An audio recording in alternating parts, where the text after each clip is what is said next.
Bom, gente, boa noite. Em primeiro lugar, eu quero muito agradecer o convite da Universidade Federal Tocantins, aqui de Tocantinópolis, da professora Mariane Pisani, do Colegiado de Ciências Sociais. É um prazer estar aqui. Essa é a primeira apresentação que eu faço da minha pesquisa desde que saiu o resultado do concurso da Universidade Federal do Acre, onde, se não houver recursos, eu vou dar aula a partir do semestre que vem. Então, vou me unir a vocês com muito prazer nesse grupo de pesquisadores da região norte do Brasil.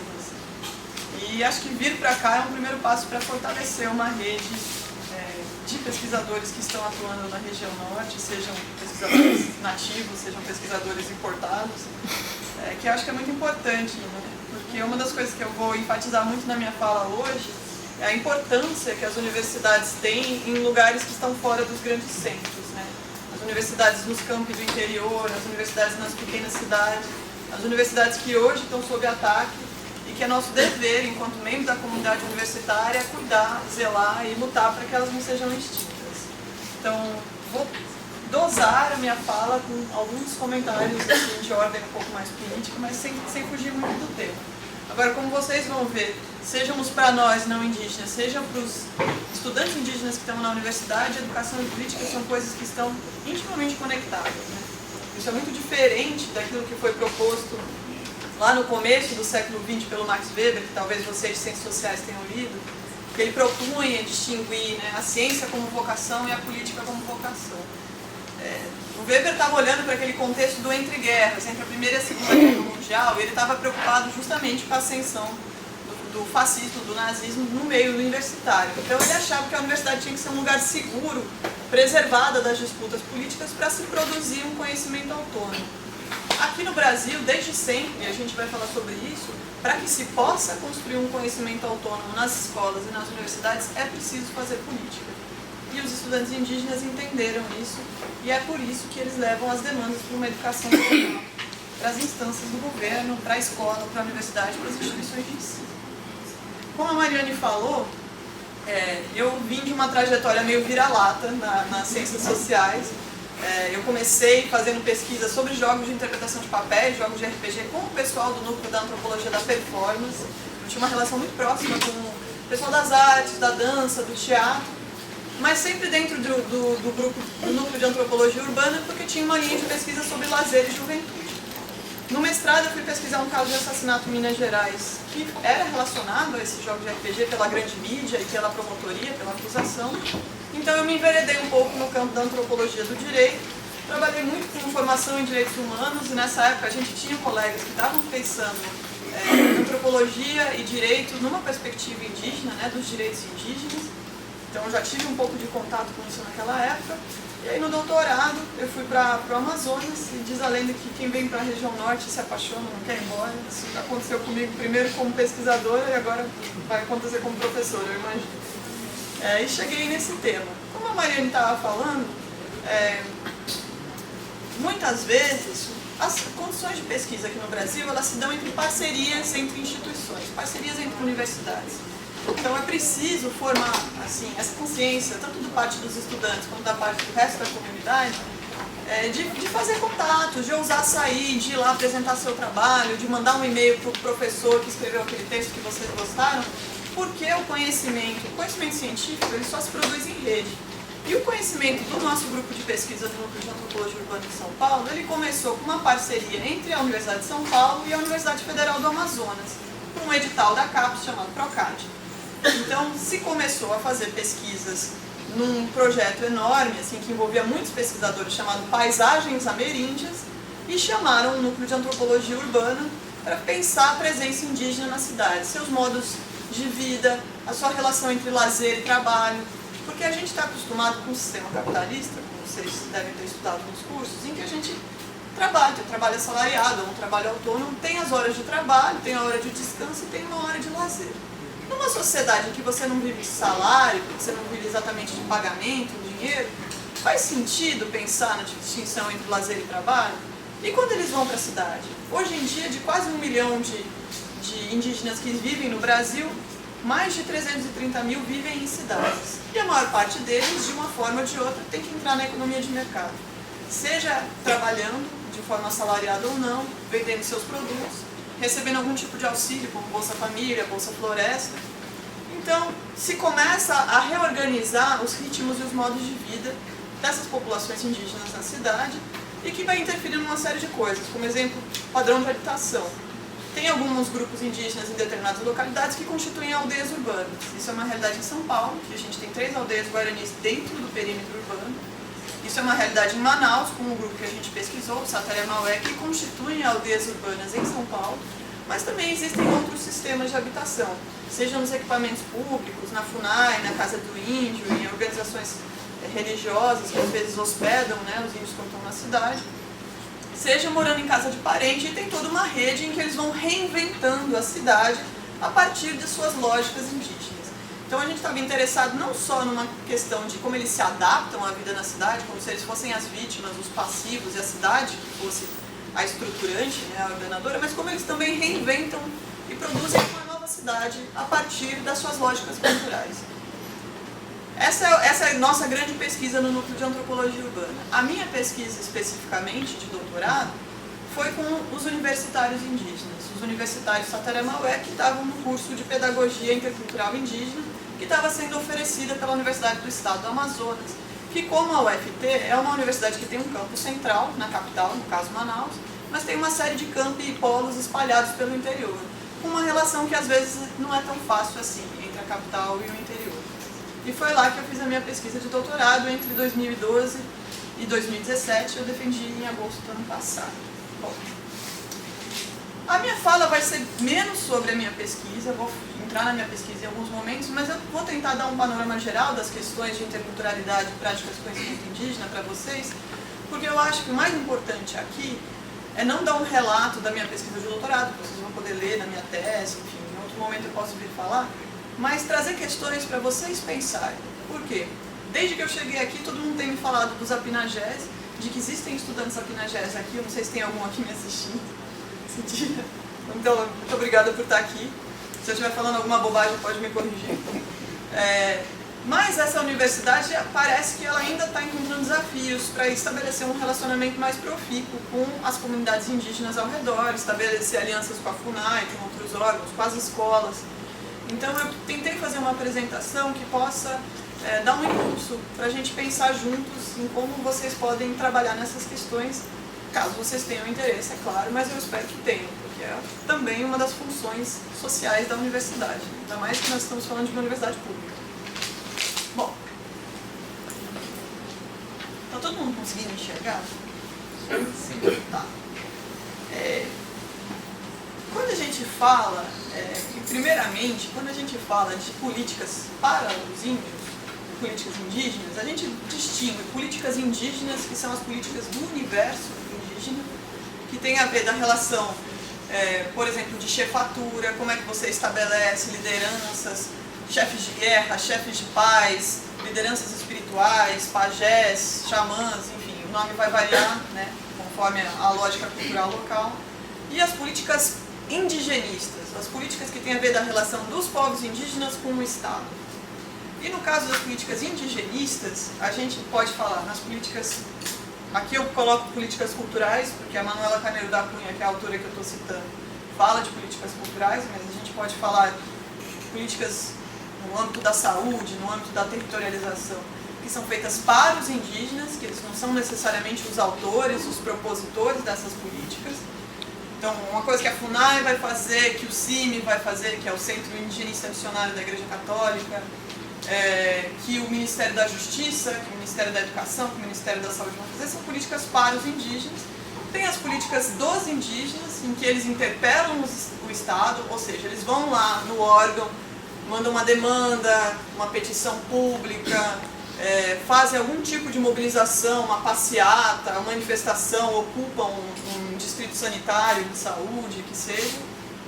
E as políticas que se valem dos índios, que a gente sabe muitas vezes que são os nossos governantes, os nossos empresários, aqueles que têm outros interesses em mente, que fazem uma roupagem cultural da tradição, da autenticidade, da valorização da diversidade e que mobilizam os indígenas ou elementos de suas culturas para fazer isso.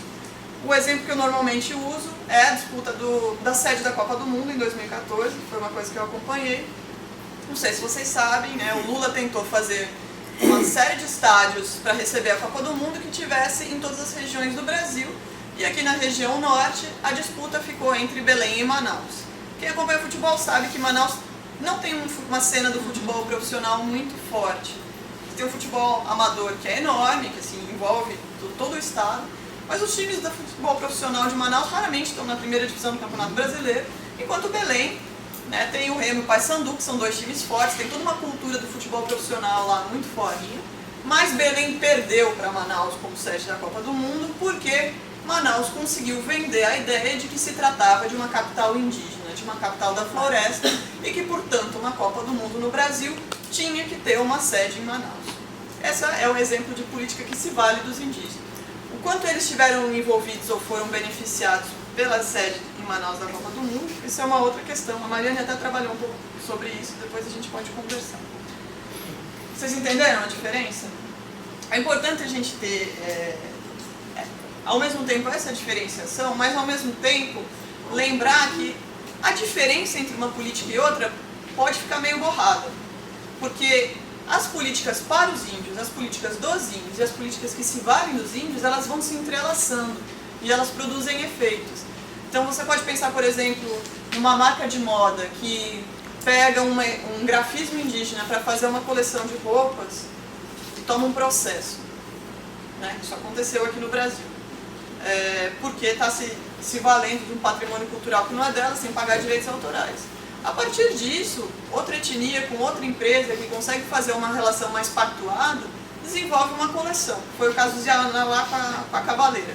Desenvolveram uma coleção e fizeram, e aí reverteram o lucro da campanha para investimentos na infraestrutura das comunidades, então as coisas vão se misturando. Né? Então, quando a gente está falando de política também é sempre tomar cuidado para não ficar pensando muito numa relação vilões versus mocinhos. A política é sempre mais complicado do que isso.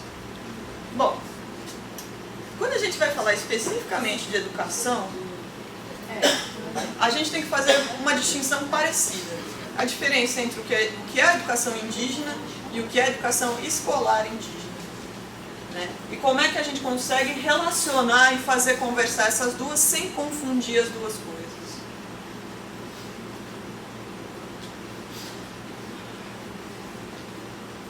Eu acho que ficou fraquinho, não sei se vocês vão conseguir enxergar. Bom, a educação indígena, provavelmente na língua materna da maior parte dos povos indígenas, nem vai ter uma palavra específica chamada educação. Vão ter outras palavras que vão falar sobre modo de vida, sobre bem viver, sobre alegria, sobre força, sobre capacidade de crescimento. São palavras que têm mais a ver, em geral, com as lógicas ameríndias do que essa palavra educação, que pressupõe um pouco a presença de um poder centralizado, de uma instituição, de um corpo de especialistas, né, dos professores, versus um alunado. Quando a gente pensa, por exemplo, nas práticas tradicionais para os brancos, para o ocidente de educação, a concepção que se tem é de um aluno como uma tábua rasa, né, um humano incompleto que vai ser preenchido pelos conteúdos da escola, e assim ele vai se tornar um humano mais completo. Ele vai receber esse patrimônio cultural, ele vai se formar, ele vai se socializar, ele vai aprender uma profissão. As concepções indígenas, em geral, de pessoa, elas são muito diferentes. Nunca vão pensar num bebê, numa criança, como uma tábua rasa.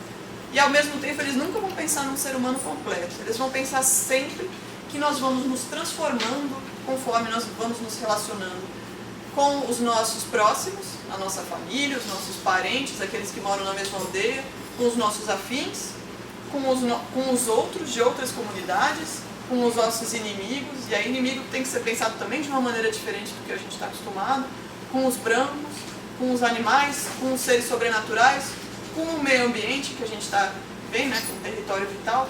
Então o corpo indígena, por exemplo, é um corpo que está sempre se transformando para a aquisição de conhecimentos. Uma forma de aprendizado indígena, ela nunca vai pensar que você pode ensinar qualquer coisa sentando a pessoa numa cadeira enquanto outra pessoa fala. Embora algumas exijam ficar sentado por muito tempo, ouvindo um velho, ouvindo um líder, ouvindo um sábio falando, não vai ser nesse contexto de emissor-receptor.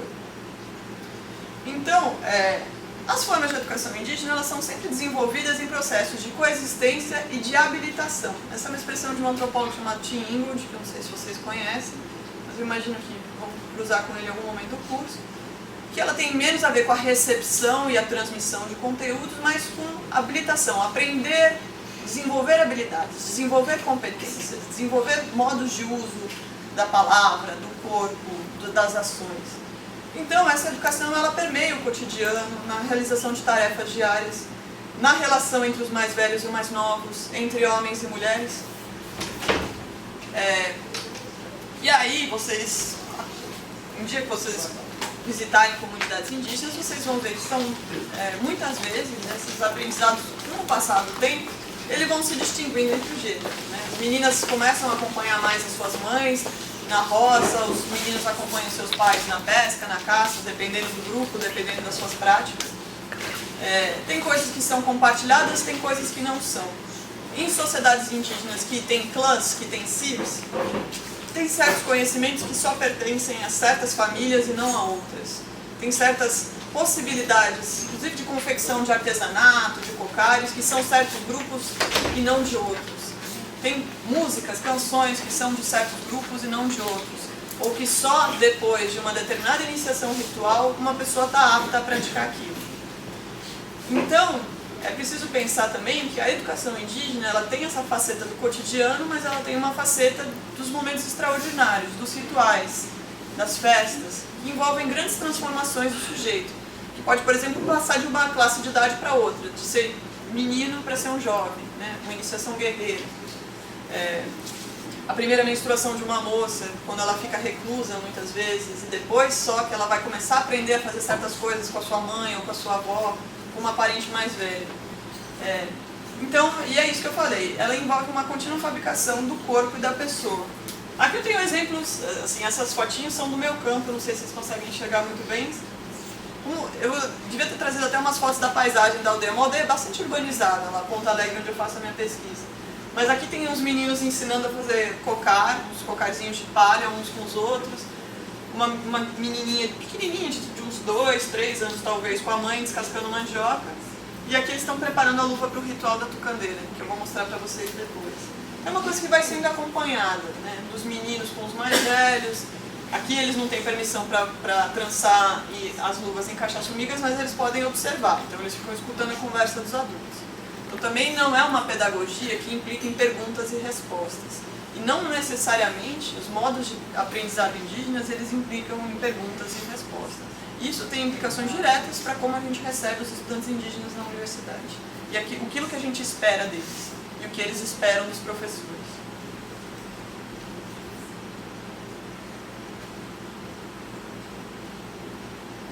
Bom, com frequência, quando a gente fala em aprendizado, em conhecimento indígena, a gente está falando da participação desses entes externos, como eu falei, de outras aldeias não indígenas, animais, seres sobrenaturais. Então, o conhecimento indígena, ele não tem essa estética, essa forma que a gente está acostumada do que é a ciência. A ciência a gente sempre pensa no cara que está lá, embaixo da macieira, cai a maçã na cabeça dele, putz, descobri a lei da gravidade. Que é uma descoberta, ele tem um lapso de brilhantismo, ou ele investiga, fica lá no tubo de ensaio, pinga uma gota aqui, faz fumaça, pinga 2 aqui, explode. Opa, então só pode pingar uma gota. Essa coisa de hipótese, teste de hipótese, do método científico, isso não necessariamente são os modos de investigação, de fazer pesquisa das sociedades indígenas. Significa que eles não fazem pesquisa, que eles não inventam coisas novas? Não, mas eles vão conceber esse conhecimento de uma outra maneira. Muitas vezes os mitos vão contar essas descobertas. O mito da invenção do fogo, o mito da invenção da vassoura, inclusive. O Saterés tem o mito da invenção da vassoura, que muitas vezes envolve um empréstimo com um outro grupo, mas pode ser também um roubo durante uma raid, durante uma invasão. Pode ser uma coisa feita pela esperteza de alguns animais que são considerados os tricksters, aqueles animais que são mais espertos. Entre os mitos G, muitas vezes é o jabuti ou é a raposa.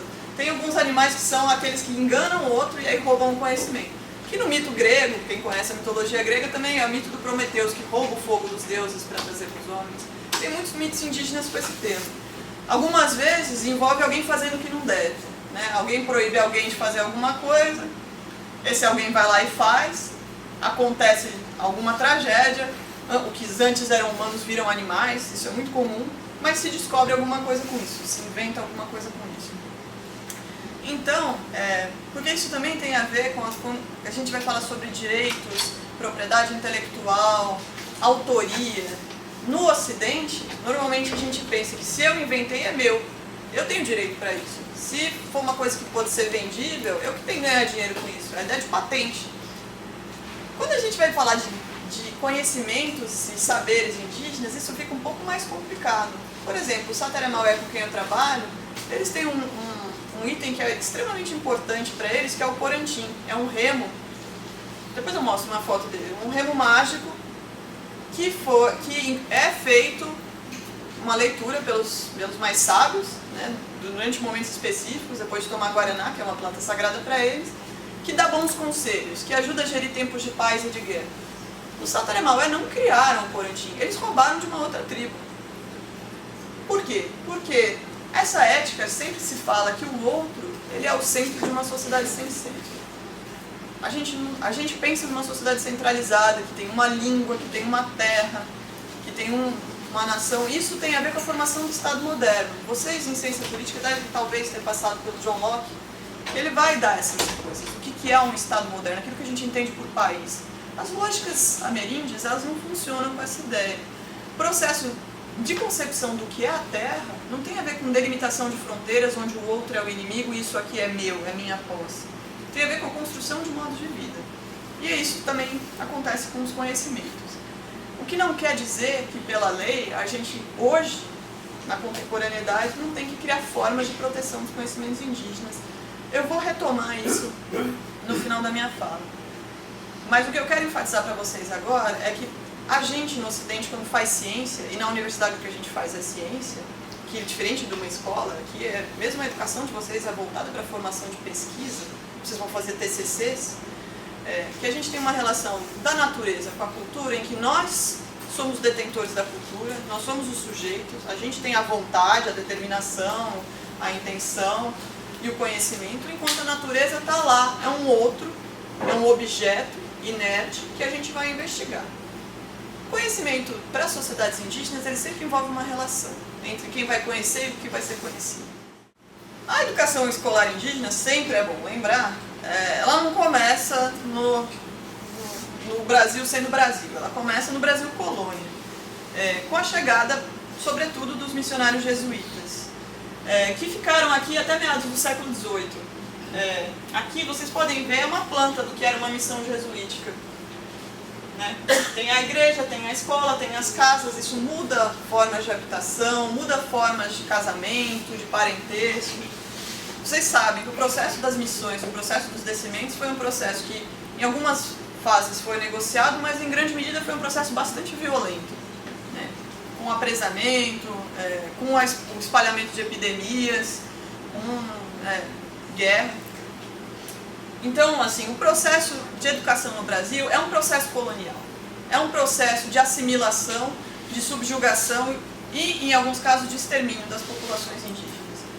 Então, de novo, não dá para botar a educação como o mocinho e as outras práticas do Estado como o vilão. Essas coisas estiveram misturadas desde o começo e, se a gente não tomar cuidado, vão continuar misturadas.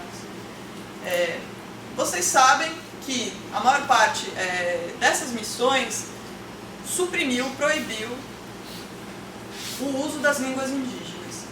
Só que não necessariamente instituindo o português, né? Tanto no sul, sudeste do Brasil, quanto na região norte, os jesuítas se esforçaram para criar uma língua geral, chamada de Nhengatu, para que se comunicar com as populações locais e os povos indígenas. O português só se tornou a língua mais falada no Brasil do meio para o fim do século XIX, assim, já depois da família real ter vindo para o Brasil. E a educação indígena, a educação escolar indígena, ela ficou ao encargo dos missionários católicos. Os jesuítas foram expulsos pelo Marquês de Pombal, outras ordens assumiram, em algum lugar ninguém assumiu, em vários lugares ninguém assumiu, mas depois chegaram carmelitas, dominicanos, salesianos, outras ordens católicas que foram assumindo E aí essas diferentes ordens criaram diferentes sistemas de educação também. Isso é uma coisa que a gente tem que ter sempre em mente, se algum de vocês quiser um dia pesquisar educação escolar indígena, que falar que eram missionários que estavam educando não basta. Tem que ver qual que era o grupo católico que estava lá, que eles fizeram coisas muito diferentes uns dos outros. No começo do século XX começam a chegar os missionários protestantes e evangélicos, e eles têm um papel assim, muito importante na educação escolar indígena, porque assim como o protestantismo foi o primeiro que permitiu a tradução da Bíblia para uma outra língua que não fosse o latim, quando os missionários protestantes e evangélicos chegaram no Brasil, eles trouxeram consigo linguistas que quiseram fazer as primeiras descrições mais sistemáticas das línguas indígenas e tentar traduzir a Bíblia e certos materiais de catequização, né, de evangelização, para as línguas locais. Quer dizer que eles são os mocinhos, os católicos, os vilões? Não. O processo de evangelização estava em curso, de perseguição dos pajés, de proibição de uma série de práticas culturais locais, sempre negociados ou conflitados com as lideranças indígenas. De novo, também, sempre lembrar que não se pode pensar nas populações indígenas como vítimas paradas e passivas do processo. Tá, vamos lá, enfrentando, negociando, resolvendo alianças, se aliando com outros grupos, né? Enfim, poderia dar um monte de exemplos históricos sobre isso. Mas também, no começo do século XX, é criado o Serviço de Proteção ao Índio, o SPI. E o SPI é o primeiro que começa a tentar estabelecer uma educação organizada pelo Estado nas comunidades indígenas. Em 1967, durante a ditadura militar, o SPI é transformado em Fundação Nacional do Índio.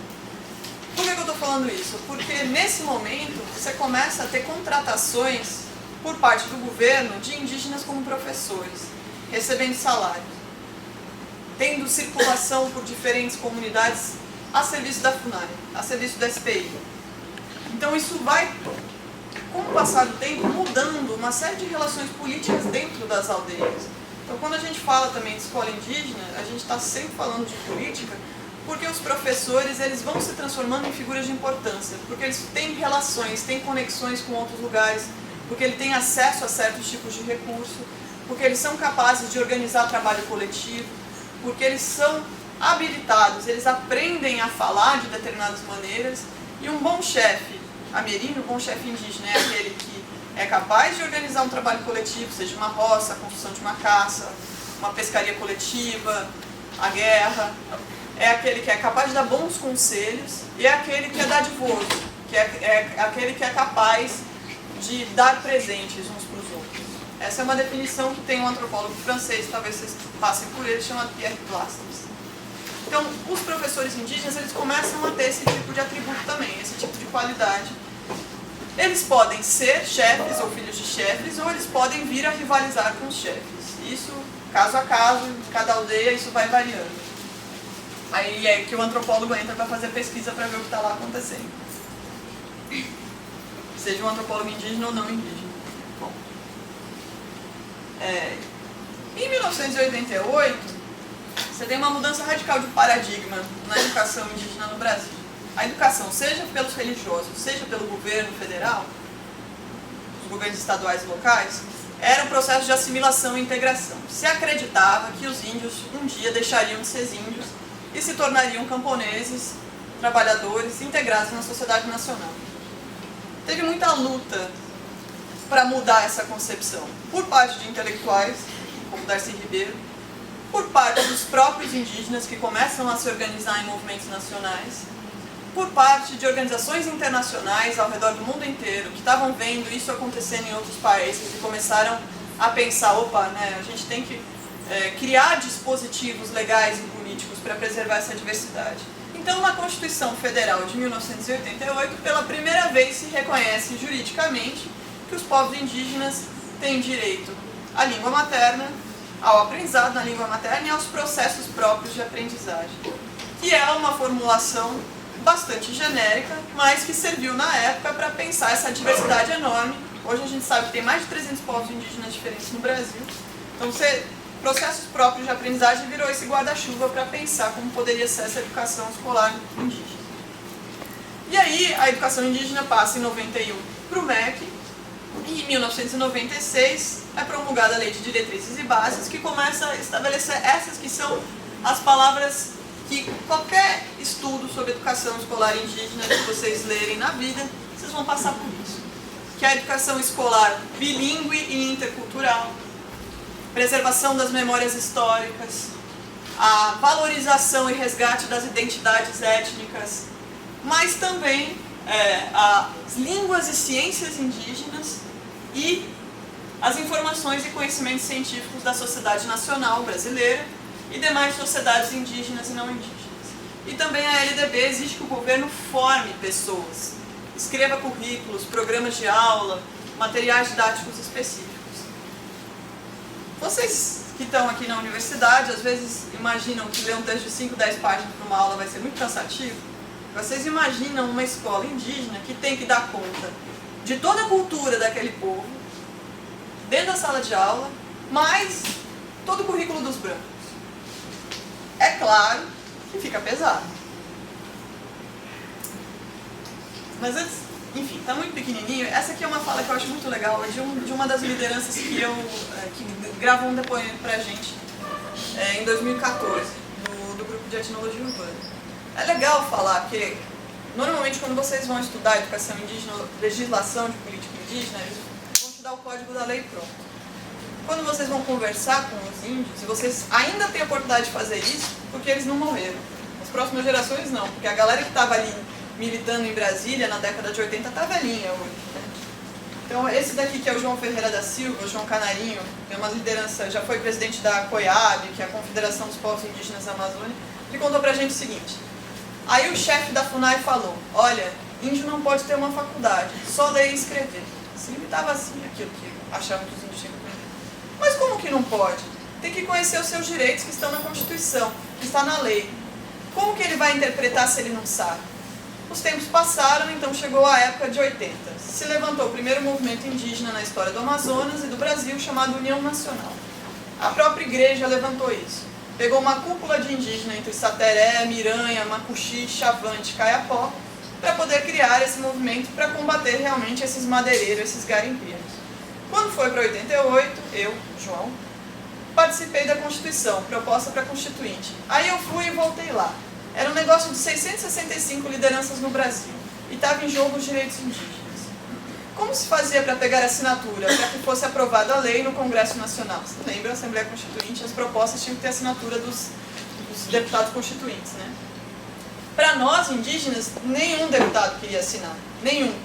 Cada um tinha uma planilha, né, para pegar assinatura. Tinha um pessoal da UNE, a União Nacional dos Estudantes. Estudante também, forte. Aí trocamos as planilhas tudinho. Trocaram, ele contando isso é maravilhoso. E eles trocaram as planilhas dos indígenas com a planilha do movimento estudantil. Aí a moça, ó, me dá a tua, pega a minha aqui. É muito fácil, né? Aí ela trocou, pegou a minha e eu a dela e aqui. Então trocamos. Então o deputado não queria assinar nem saber, via a menina bonita e... Ou seja, a política no Brasil é assim que faz também. Eles têm uma aula de política isso aqui.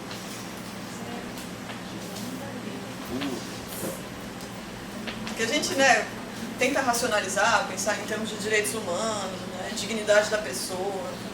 É assim, no chão de fábrica é assim que as coisas acontecem. E o bom cientista social, ao contrário de alguém que é do direito, por exemplo, é que a gente vai se interessar por esse tipo de coisa. Não só pelo dever ser, né, para as leis como elas estão descritas. Falou isso que eu fiz direito lá. Aí tem uma lista, né, de algumas organizações que atuaram na Constituinte. Uma delas que eu queria destacar é a Organização Geral dos Professores Ticuna Bilíngues, que foi uma das organizações pioneiras para a exigência da quadro de formação, tanto em nível de magistério, quanto em nível superior da formação de professores indígenas, que isso vai impulsionar a presença dos estudantes indígenas na universidade. Eles já existiam, eles estavam sendo formados de maneiras muito, cada um de um jeito, tinha um curso ali, uma capacitação ali. Se você vai analisar a trajetória dos universitários indígenas ao longo do Brasil, alguns fizeram a escola como nós não indígenas fazemos, né? Ensino fundamental 1 e 2, na minha época era primeiro grau, segundo grau. Mas a maior parte faz um curso aqui, um curso ali. termina a quinta série, aí faz um curso de instalador da caixa d'água, de elétrica, de agente ambiental, agente sanitário, nananã. Aí tem um desses programas hoje de formação de professores indígenas que ele cursa para conseguir tirar o certificado de ensino médio e poder pleitear uma vaga da universidade. São formações muito heterogêneas. Aqui, ó. Com a burocracia local. Obrigada. Então, mas esses professores conseguiram, antes da Constituinte, já fazer algumas organizações e, assim, levar de uma maneira mais sistemática a reivindicação desses direitos pela educação. E aí a FUNAI teve participação com isso, o CIMI, a Associação Brasileira de Antropologia, que na época era presidida pela Manuela Carneiro da Cunha, foi fundamental nesse processo, né, como consultor das constituintes, como sociedade civil organizada. Eu acho que é uma coisa que sempre vale a pena bater a tecla, né? Política não é só os políticos que fazem, nós somos sociedade civil que podemos nos organizar para apresentar demandas e tem uma série de canais para isso. Alguns desses canais estão sendo extintos agora pelo atual governo, mas a gente tem que lutar para a preservação desses canais. O Estado, o governo, quando ele olha para a educação escolar indígena, ele vai fazer isso por meio de leis, decretos, normativas, principalmente, né, a Constituição, a Lei de Diretriz e Base, uma série de órgãos, tem secretarias em nível federal, estadual e municipal, e é bom saber, né, quando a gente vai fazer uma demanda, para quem que a gente tem que falar? Isso aqui é departamento do município, do estado ou do governo federal? A gente tinha uma secretaria de educação, de diversidade e inclusão, que era a SECAD, ela foi extinta em janeiro pelo primeiro-ministro da educação que esse governo teve, que é o colombiano Lau Vélez. Então, agora está no vácuo. A gente não tem certeza de, a nível federal, quem está cuidando da educação escolar indígena. Está meio indefinido. Tem uma série de conselhos, tem a própria FUNAI, que é um órgão do Estado, né? Embora o Estado maltrate a FUNAI, e políticas públicas. Aí a gente pode falar tanto dos programas de direitos humanos que surgiram na época do governo, primeiro no governo Fernando Henrique, depois no governo Lula, editais. As licenciaturas são criadas nas universidades, as licenciaturas indígenas, normalmente por meio de editais. O governo lança, vai ter um edital de licenciatura indígena, chama ProLind. A universidade se candidata, a UFT pode fazer isso um dia, para formar uma licenciatura indígena. E aí o que o governo faz? Ele cria essas instituições, ele estabelece currículos, né, a partir do Plano Nacional de Educação, atribui verbas e recursos, inclusive contratação de pessoas, né, profissionais que vão, confere os resultados e fiscaliza. Mas, nunca é demais lembrar, os operadores do Estado, que não são exatamente o Estado, podem ter outros tipos de interesse. Formar alianças, facilitar ou dificultar a implementação dessas políticas, trocar favores, emendas, verbas em troca de se manter no cargo. E as lideranças indígenas têm que se haver com os operadores do Estado, não só com as leis. Hoje em dia, quando a gente vai falar de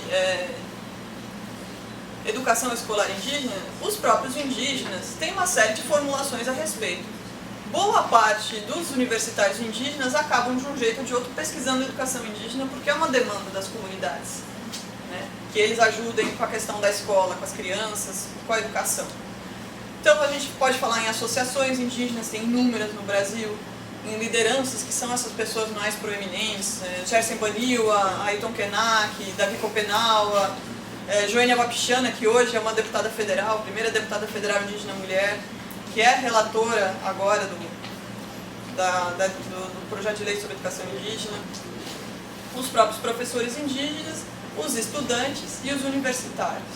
E nos lugares onde eu fui acompanhar essa discussão, sempre se fazia uma discussão entre o que eram estudantes de ensino fundamental e médio e os que eram universitários, que em muitos lugares são chamados de os acadêmicos indígenas. Para meus ouvidos paulistas são estranhos. Mas vocês são acadêmicos, né? Não sei, aqui no Tocantins se fala isso, mas no Amazonas falam. E isso se dá... essas formulações, elas vão acontecendo em encontros, que são organizados, às vezes, pelas associações indígenas, com o apoio da FUNAI. E, durante os governos anteriores, se formou as Conferências Nacionais de Política Indigenista, que eu acho que é importante também, que também é uma coisa que está sendo extinta agora.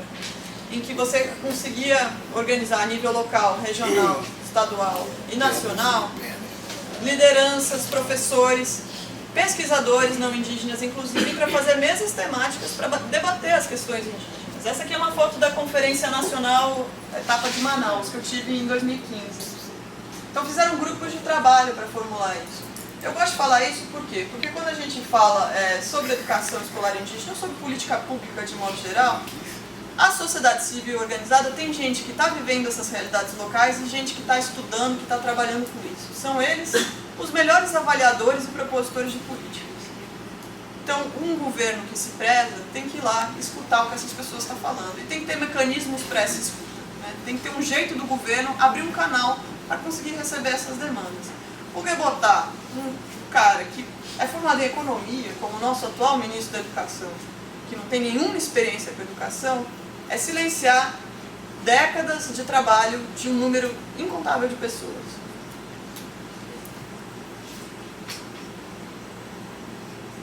Bom, essa aqui é a formulação que vocês vão ver, é a caixinha que vocês vão ver, sempre se fala de educação escolar indígena.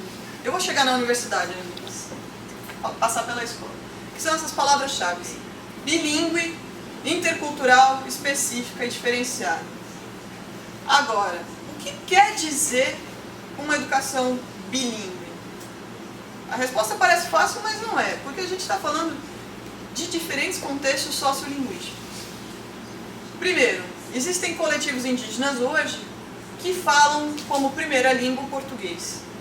Porque não se fala mais a língua dos antepassados, porque os velhos morreram e os jovens passaram décadas e décadas e décadas sendo proibidos de falar suas línguas e não se fala mais, porque tem um trânsito muito grande com a cidade que está perto. Um exemplo é os Mura. Hoje a língua materna dos Mura é o português. Né? Há 2, 3 gerações que se fala português, tem pouquíssimas pessoas que têm lembrança dos outros idiomas que circularam ali na região hoje em dia. Então, quando a gente vai pensar numa política para a educação indígena, escolar indígena, nesses contextos, é uma educação que vai se fazer em português. Isso não significa que a gente está falando de índios aculturados, que perderam a sua cultura. Não dá para ficar só nesse pessimismo melancólico e dizer, putz, né, devia ter começado antes. Porque eles reinventam suas práticas culturais dentro do idioma português. E esse português vai se transformando também. Além disso, existem coletivos que vivem em contexto interétnico com várias línguas em uso. Um exemplo é o Alto Rio Negro, os Tucano, os Ticuna, Baniwa, Baré, cada um falando sua língua, e eles têm relações entre si, inclusive relações de parentesco entre si, tem relações hierárquicas entre si, tem coletivos indígenas que são considerados os chefes, os irmãos mais velhos, os mais novos. Então, a gente está falando de contextos em que as pessoas falam várias línguas. Outro contexto em que isso acontece é o Xingu, que foi, a Parque Nacional do Xingu foi formado, foi atraído uma série de pessoas de coletivos indígenas diferentes para lá, e aí uma troca linguística intensa acontece lá até hoje. Então, uma política escolar indígena na região provavelmente vai lidar com crianças de diferentes grupos dentro da mesma sala de aula, que vai ter que pensar isso daí. Existem coletivos que hoje têm como a sua língua materna, sua língua principal, a língua que foi criada pelos jesuítas, que é o Nhangatu, que é o caso dos Baré, no Amazonas, ou que usam essa língua, o próprio Sateré-Maué, da onde eu fiz pesquisa, a aldeia onde eu fiz pesquisa, por muitos anos a língua principal utilizada lá foi o Nhangatu. Hoje é o português. As crianças crescem com português dentro de casa, ainda que a língua Sateré-Maué seja uma língua viva. Além disso, a gente está falando, quando a gente vai sistematizar essa língua para dentro da escola, para dentro da universidade, que diferentes pesquisadores já chegaram lá para fazer isso. Então, pesquisadores missionários, padres católicos, os pesquisadores evangélicos do Summer Institute of Linguistics, o SIL, vocês vão ver esse nome muito se vocês forem pesquisar questões indígenas. Antropólogos e linguistas das universidades foram criando diferentes grafias para esses idiomas, diferentes gramáticas, e sempre com colaboração de indígenas que estavam lá como informantes ou como parceiros mesmo de pesquisa. Então vocês vão ver que os mais velhos escrevem de um jeito e os mais novos escrevem de outro. Ou seja, quando a gente vai enfrentar o dilema da educação escolar indígena, a gente está sempre lidando com esse tipo de questão. E principalmente, o mais importante de tudo, é que diferentes línguas implicam em diferentes usos e modos enunciativos. O que eu quero dizer com isso? Quer dizer, o jeito que eu falo para vocês aqui, eu estou dando palestra, vocês estão me escutando, é um. O jeito que eu vou falar em casa com a minha avó é outro. O jeito que eu estou falando com a Mariane, que está me hospedando na casa dela, é outro. Se eu for para uma reunião de antropólogos, vai ser outro. As línguas indígenas têm a mesma coisa. O jeito que um chefe vai falar quando tem uma reunião de grupo é um. Se tiver um chefe de uma outra aldeia, vai ser outro. Se for para o branco, amigo, é outro. Se for para o branco, inimigo, é outro.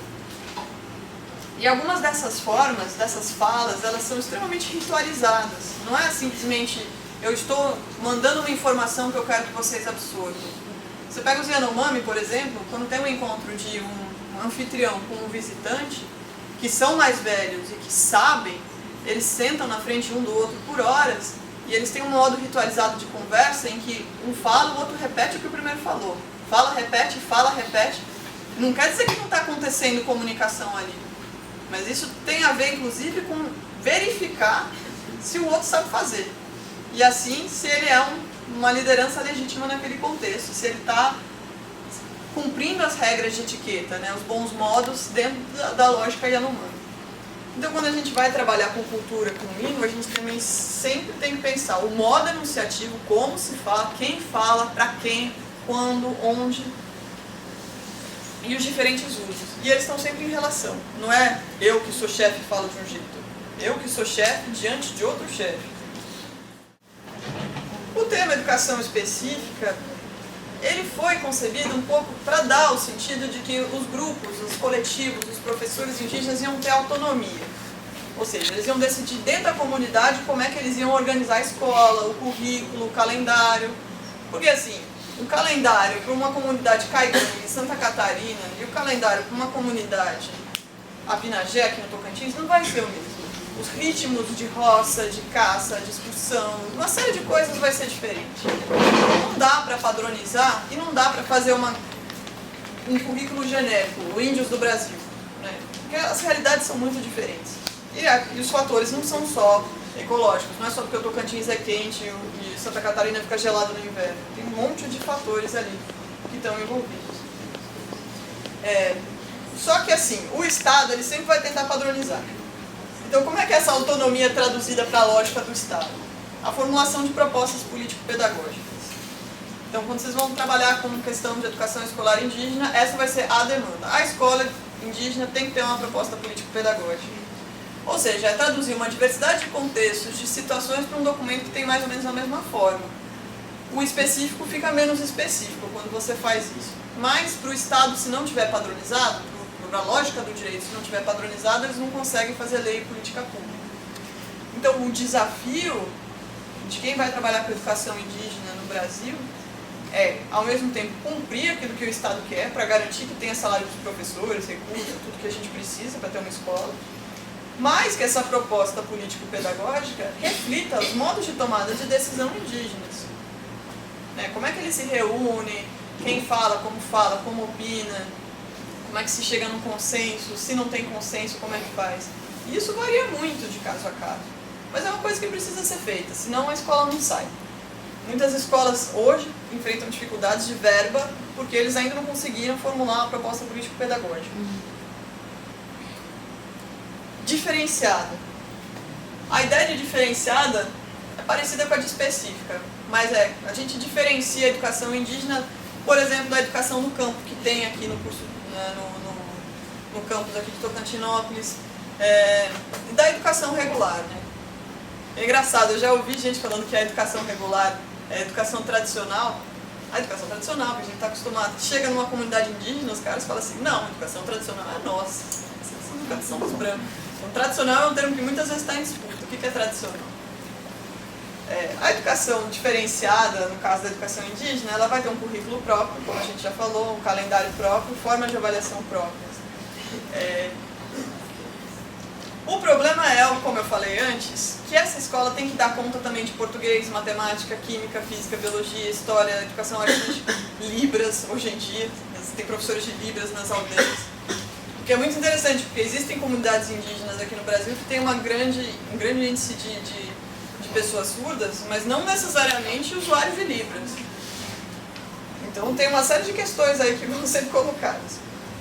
E é lógico, assim, que isso gera uma pressão muito grande para a escola, que a escola não vai conseguir cumprir.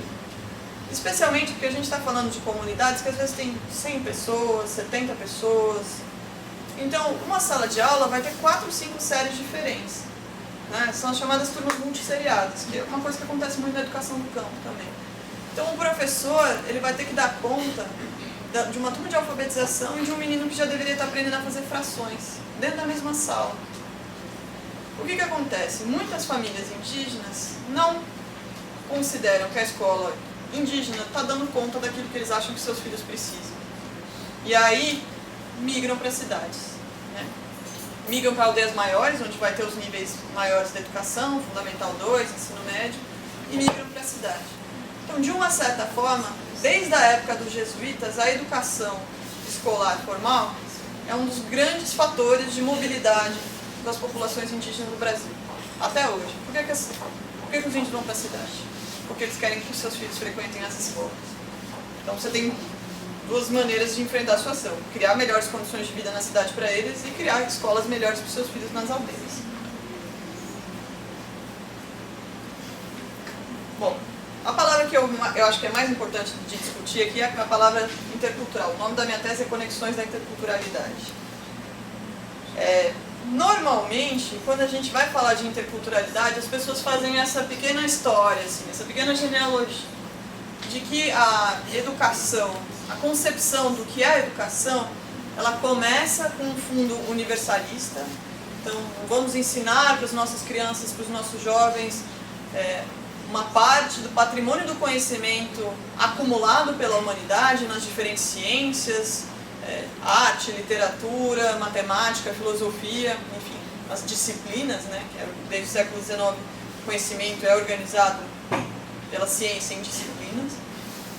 Só que isso é uma coisa que é extremamente focada na Europa, né, naquilo que foi considerado conhecimento pelas sociedades europeias. No começo do século XX, especialmente no contexto do pós-Segunda Guerra Mundial, Organização das Nações Unidas e tal, se cria uma ideia de uma educação multicultural. Então tem várias culturas convivendo, dá um pouquinho dessa, um pouquinho daquela. E nos anos 60, 70, que entra pesado, né, os movimentos descoloniais, pós-coloniais, pós-modernos, começa a falar, olha, não dá para colocar no mesmo patamar, de qualquer jeito, os saberes iorubá, por exemplo, com os saberes europeus. E se você só apresentar as duas coisas como se fosse a mesma coisa para uma criança, ela vai optar por aquilo que dá mais recursos e poder para ela numa sociedade governada pelos brancos. E vai desprezar o conhecimento visto como folclore, visto como lenda, né? Como, minha avó falava isso, mas aqui não funciona.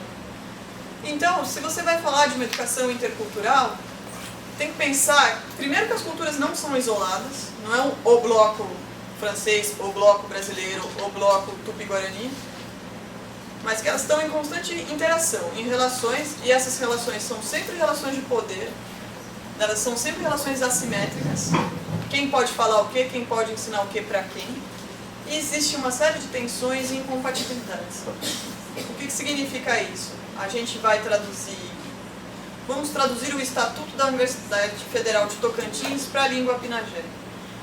Não tem as mesmas palavras. Não dá para fazer uma tradução mecânica de uma coisa para outra. Tem que ser um processo de invenção, a partir de lógicas de lá, que vão levar em conta o histórico da relação dos apinagés com o município de Tocantinópolis e com quem passou por aqui. Tem uma série de coisas que nunca vão ser traduzidas, que a gente vai ter que jogar com esse buraco no sentido do termo em português e o termo em apinagé. E criar algum tipo de acordo em relação a isso. Ou seja, né, a gente passa de um projeto de assimilação para um projeto de direito à diversidade, mas o que acontece? A palavra intercultural, que vocês vão achar em 100% dos trabalhos, artigos, livros sobre educação indígena, ela não diz como fazer. Então, muitas vezes, O pessoal acha que botar a palavra resolve. Ah, não, a minha educação é intercultural. Resolve. Mas eles fazem o quê? Isso é uma coisa que eu vi fazendo pesquisa. Vamos ensinar matemática. Aí botam um prefixo, etnomatemática. Não estou dizendo que todo mundo que faz etnomatemática faz isso, mas eu já vi isso acontecendo muitas vezes. Pega um colar de semente, então tem 5 sementes pretas e uma bolinha vermelha. 5 sementes pretas e uma bolinha vermelha. Opa, esse colar é bom para ensinar multiplicação. 5 vezes 2. 5 vezes 2 é a matemática dos brancos. Você está usando o colar de sementes só como ilustração. Ou seja, está fazendo um uso instrumental. Por quê? Porque esse colar não serve para ensinar multiplicação. Esse colar, por exemplo, é o colar que a menina aprende a fazer quando ela está na sua reclusão, quando ela menstrua. É um colar que ensina ela a cuidar do próprio corpo. Como ela lidar com os ciclos do corpo dela. Como ela vai lidar com a saúde dela e dos familiares. Quando a gente pensa em sociedades indígenas, quando a gente fala de corpo, o corpo nunca é só nosso. O nosso corpo afeta as pessoas que moram com a gente. Quando uma mulher tem neném, muitas vezes não é só ela que fica de resguardo. O marido também fica de resguardo. Porque a saúde de um afeta a saúde de outro. Então esses são os conhecimentos que estão naquele colar. Não 5 vezes 2. É por isso que tem que tomar muito cuidado quando a gente vai para as escolas indígenas e pega um cocar, pega um canto e usa para ensinar gramática, e usa para ensinar multiplicação. Isso não é de fato valorizar o conhecimento indígena, porque está usando aquilo lá só como uma ilustração. E acontece muito. Não é necessariamente culpa do professor que está fazendo isso, mas é uma coisa que precisa ser repensada. E aí, acho que a Manuela ajuda a gente a pensar um pouco, a Manuela Carneiro da Cunha, que ela faz uma diferenciação entre a cultura que a gente vive mesmo, que a gente não pensa sobre ela, mas que organiza o modo como a gente pensa, o modo como a gente vê, o modo como a gente age no mundo, e que não necessariamente tem uma palavra nas línguas indígenas para cultura. Cultura, não sei se vocês sabem, é uma palavra que vem do latim, colere, que é o participo passado do verbo de cultivar, né, fazer a sua fazenda, que entra para as línguas germânicas, para o alemão, como cultura, como cultivo de si. Eu vou lá estudar, aprender música, filosofia, vou me cultivar.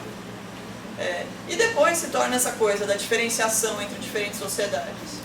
É uma palavra que tem uma história que não é universal. As línguas indígenas vêm de outras histórias, de outras relações. Não necessariamente elas vão ter uma palavra nativa, entre aspas, para a cultura. Mas os nossos interlocutores indígenas vão falar de cultura o tempo todo. E nós, cientistas sociais, antropólogos, vamos ter que lidar com os conteúdos que os indígenas estão dando para a palavra de cultura, que não necessariamente significa a mesma coisa que nós achamos quando a gente chega lá para conversar com eles. Cultura, dentro das sociedades indígenas, vai ser uma maneira que eles já inventaram para traduzir uma série de coisas muito diferentes para falar com a gente. É o que o Bar Almeida vai chamar de um acordo pragmático, para a gente conseguir se comunicar. Então, ele tem uma coisa de uma categoria reflexiva. Quando populações indígenas são instadas a falar de uma série de coisas que nós chamamos de cultura, eles vão usar essa palavra cultura, objetificando práticas, costumes, saberes, objetos, relações, formas de parentesco. Isso vira cultura. E aí, é lógico, vai ter uma discussão pragmática, né, no ponto de vista da eficiência, aquilo que funciona, aquilo que não funciona, sobre o que é cultura ou não. Esse artigo da Manuela Carneiro da Cunha é muito interessante porque ele vai falar justamente de certas substâncias que fazem parte do conhecimento que a gente chama de tradicional indígena, que começaram a atrair o interesse de cientistas. É o caso do cambô, não sei se vocês sabem, é um sapinho que mora em Rondônia, Acre, Amazonas, Bolívia, Peru, que é um sapinho que certos grupos, principalmente os grupos da etnia, do tronco pano, usam a secreção do sapinho, eles raspam lá do sapinho, e eles usam como uma espécie de vacina. Principalmente para caçadores, para não ficar panema, né, para não ficar azarado, para ficar revigorado, mas que as populações locais não indígenas começaram a usar como uma coisa que dá um boot no sistema imunológico, que cura e protege de uma série de doenças. Isso chega nos grandes centros, e aí tem um monte de laboratório internacional fazendo pesquisa, e aí chega lá o chefe e fala assim, não, cambô não é cultura, cultura é outra coisa. E aí a gente tem que saber com isso, com esses diferentes jogos nos quais a palavra cultura entra. Esse é um texto que um dia, quem tiver curiosidade, é fácil de achar o PDF pirata na internet. Ou comprar o livro da Manuela, Cultura com Aspas. Para vocês verem. Então tá. Levando isso em consideração, quando a gente vai pensar em educação intercultural, o que a gente precisa é descobrir maneiras de simetrizar, de dar um valor idêntico a práticas de conhecimento que vêm da escola e da universidade e as práticas de conhecimento indígenas. Colocar com o mesmo valor não significa dizer que elas são a mesma coisa. Significa justamente entender qual é a lógica de cada uma e não dizer que porque elas têm lógicas diferentes, porque elas produzem de maneira diferente conhecimento, uma vai valer mais do que a outra. Simetrizar é tirar a hierarquia, não equivaler. E aí a gente vai tentar pensar que esses modos de produção e de circulação desse conhecimento são outros. Como é que as pessoas circulam uma coisa que elas sabem? Muito provavelmente não vai ser dando uma palestra.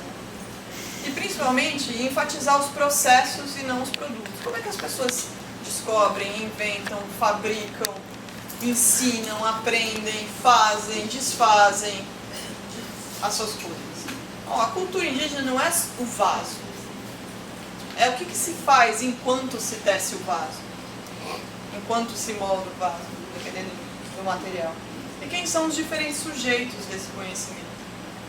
Indígena, a Pinagé, no caso da minha pesquisa Sataré-Maué, mulheres casadas, velhos, crianças, jovens, tem diferentes sujeitos desses conhecimentos. Isso precisa estar sempre reconhecido e levado em consideração quando a gente está falando de uma educação escolar indígena que quer ser também uma educação indígena. Bom, a chegada na universidade, a gente tem na história do Brasil um ou outro estudante indígena que, por uma série de circunstâncias biográficas da vida da pessoa, conseguiu chegar na universidade. Em geral, passaram muito tempo em internatos católicos, assim, tiveram uma educação, por um lado, muito violenta e rígida, por outro lado, que permitiu que eles entrassem na universidade. É o caso do Gerson Baniva, por exemplo. Mas a coisa começa a acontecer de uma maneira um pouco mais sistemática na virada do governo Fernando Henrique para o governo Lula, em 2001, quando no Paraná se criam vagas na Universidade Estadual do Paraná para estudantes indígenas e o terceiro grau indígena, que foi a primeira formação de professores indígenas na universidade no Mato Grosso, na Unemate. Isso por quê? Porque o Ministério da Educação começa a exigir que os professores indígenas tenham um grau superior. É por isso que existem esse mundaréu de campos que são campos de licenciatura, que é o caso inclusive desse aqui. Esse aqui é principalmente um campo de licenciatura. Isso tem a ver com a política de formação de professores nas diferentes regiões do Brasil. Porque não tinha professor com ensino superior nesses lugares todos, e cada vez mais a lei exigia que tivesse para poder contratar. Então o que o governo faz? Cria formação. Um menino falou na tua aula de segunda-feira que quando o Fernando Henrique vetou a inclusão de sociologia no ensino médio, a alegação do Fernando Henrique foi que não tinham sociólogos formados suficientes. Essa é a minha resposta. Essa é a resposta da educação indígena. O que você faz? Você veta um conhecimento que é importante ou você cria e forma professores para atender essa demanda? É isso que acontece com a educação superior indígena. Você criou uma série de instituições para que esses professores pudessem se formar. Mas teve uma série de tropeços nesse meio do caminho também, a gente vai falar sobre isso. Bom, como é que os indígenas entram na universidade hoje? Eles entram nos cursos regulares, em diferentes vagas, isso acontece por cotas ou reserva de vagas. Talvez a gente possa conversar sobre isso se vocês quiserem depois, que não são exatamente a mesma coisa. Em 2012, quando saiu a lei de cotas, se modificou muita coisa para os universitários indígenas, porque a lei de cotas federalizou as normas. Então todas as universidades do Brasil, mais ou menos, têm as mesmas normas de cotas hoje em dia, com reserva de vagas para estudantes indígenas.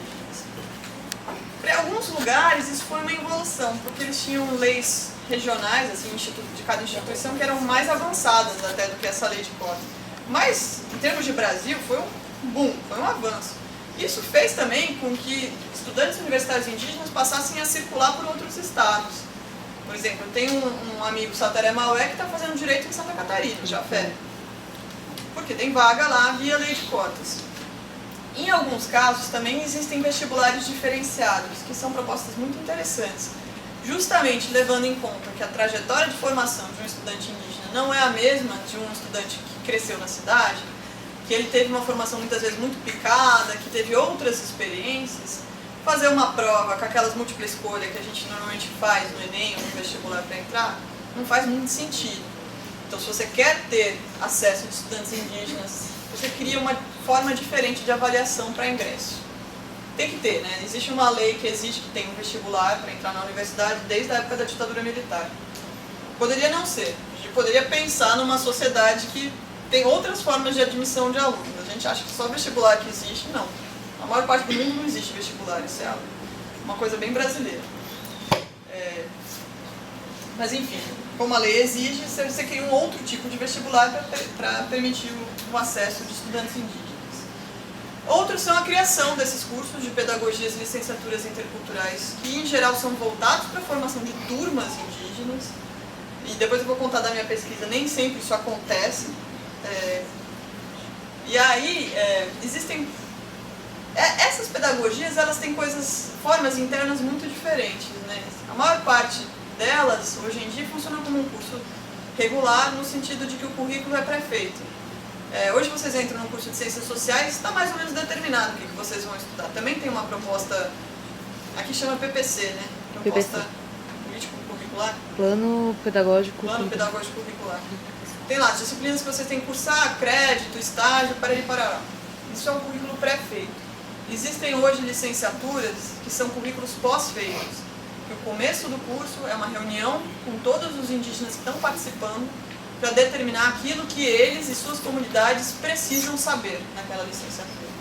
É uma coisa que eu vi lá na UFAM, que está com um ProLint de desenvolvimento sustentável lá, e eles construíram o currículo em parceria com os professores indígenas. Inclusive, essa é uma coisa que eu vou falar sobre isso, as aulas são ministradas nas comunidades, as aulas não são ministradas na universidade, na cidade, que é muito legal, mas tem uma série de implicações também. A maior parte das pedagogias em licenciaturas interculturais, elas são modulares, por quê? Porque elas são voltadas para aperfeiçoamento de professores que estão trabalhando. Então o professor está dando aula lá de final de fevereiro até junho, e depois de agosto ao começo de dezembro, então ele vai para a universidade, que é fora da aldeia, no período de janeiro, fevereiro e julho. Então muitas vezes isso muda também a organização das disciplinas. Você vai ter uma mesma disciplina todos os dias por 3 semanas, um mês, aí depois é a próxima disciplina. Muda um pouco a estrutura dessas aulas. E aí, assim como a educação no campo aqui, vai ter um tempo na universidade e um tempo na aldeia. O tempo na aldeia, em geral, não implica muito que os professores da universidade vão para as aldeias. Normalmente eles encaixam isso nos estágios, né? O professor está lá atuando na escola, isso está meio contando como estágio. Enfim, tem umas gambiarras que eles fazem lá com as exigências. Ou ele é professor de uma sala, estagiário de outra sala. E algumas dessas pedagogias e licenciaturas abrangem só o ensino fundamental, outras abrangem o ensino médio também. A que eu observei foi mexida no meio do caminho para abranger o ensino médio. Além disso, estudantes indígenas podem vir para a universidade fazer cursos menores, cursos de capacitação, cursos de extensão. É uma coisa que talvez para começo, aqui, quem não tem, não sei se vocês querem, mas imagino que talvez um dia queiram uma licenciatura indígena, de começar fazendo cursos. Dar um curso de antropologia para os apinagés. Um curso livre, um curso de extensão. E é bom, inclusive, porque vai dar uma oportunidade para vocês escutarem o que eles querem, o que eles sabem, né, quais são as questões e as demandas que eles têm, antes de montar uma outra proposta um pouco maior.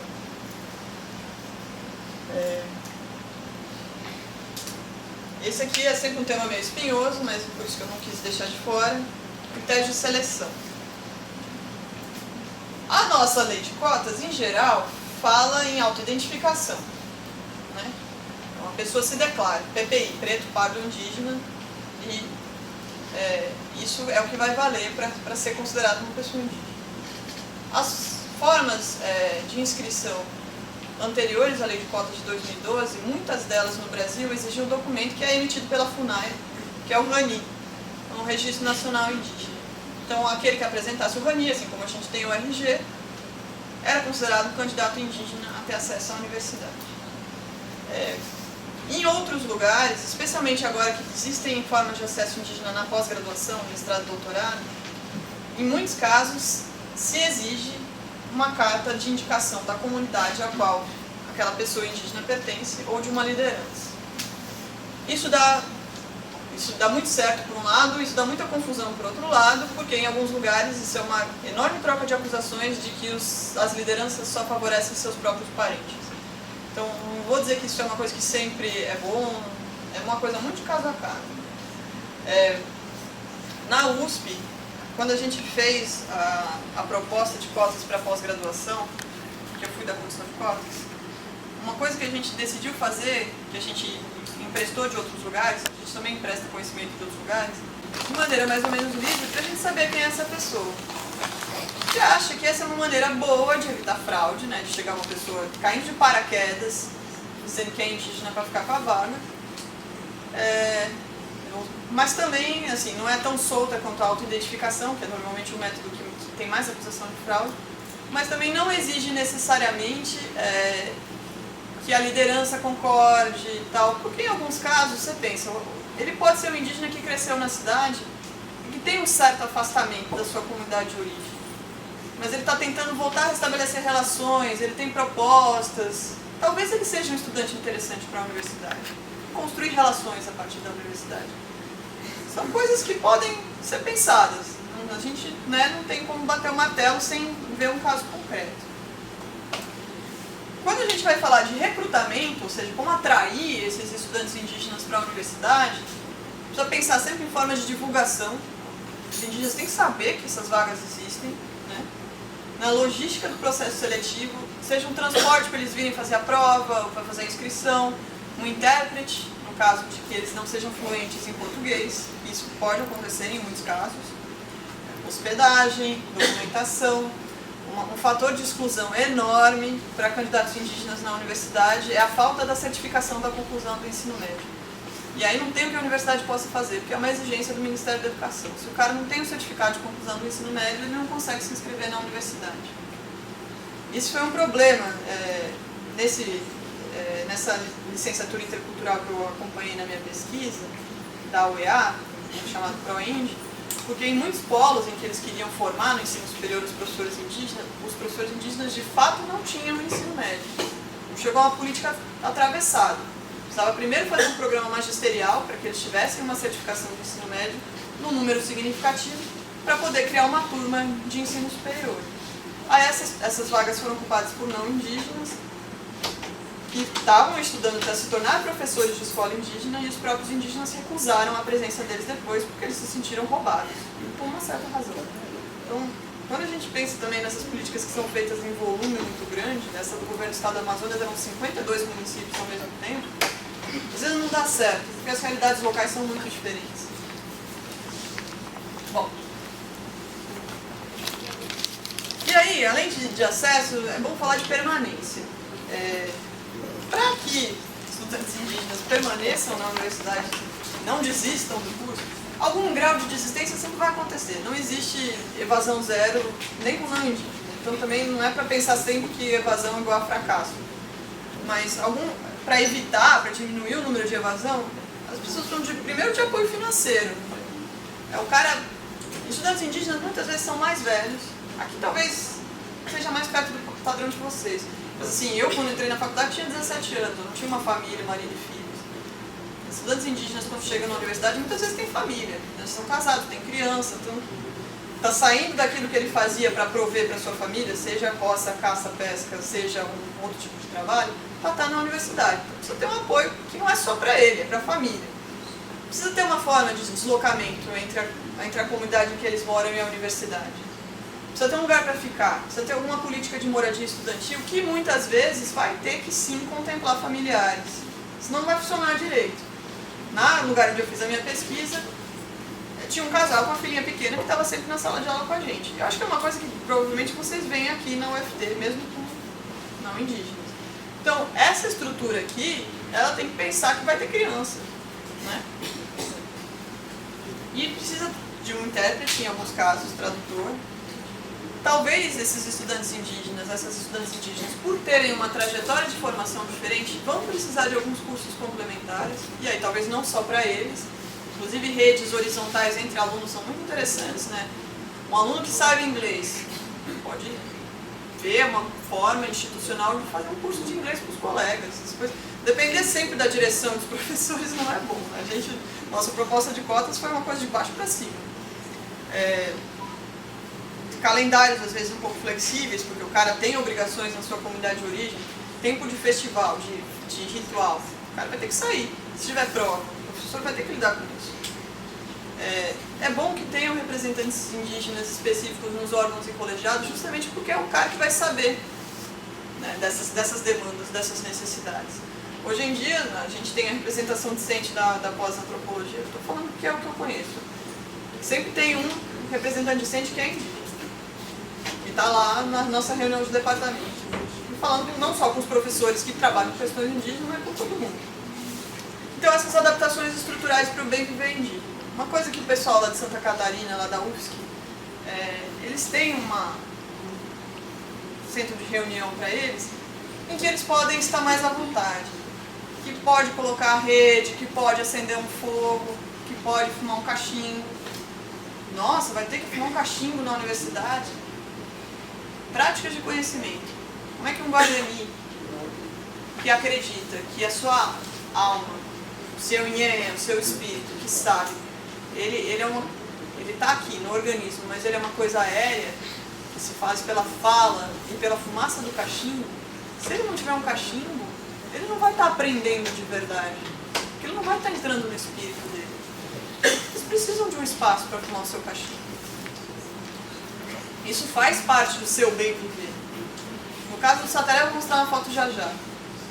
Tem a toma do Guaraná. O Guaraná é o professor. O Guaraná, ele não é uma bebida, o Guaraná é um ser. Ele é um professor. Então, quando você vai ter uma sala de aula, uma palestra como essa, eu nem devia estar falando de Sataré sem ter trazido Guaraná, mas eu não me programei para isso. Todo mundo vai fazer a toma do Guaraná numa cuia, e as palavras de todo mundo vão estar depositadas nessa cuia aos cuidados do Guaraná.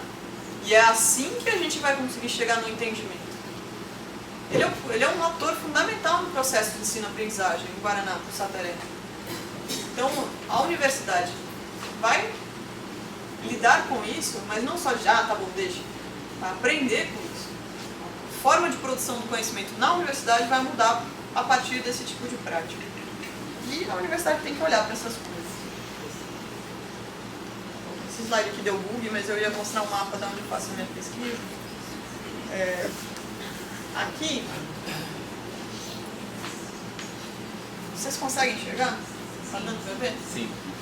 Esse aqui são duas fotos que eu tirei no ProEnd da Universidade do Estado do Amazonas, que é um curso modular, né, como eu falei para vocês, em janeiro, fevereiro e julho, que foi pensado para suprir de uma vez assim, essas demandas dos professores indígenas no estado do Amazonas, que é um estado que tem a maior carência, porque uma boa parte da população indígena está concentrada lá.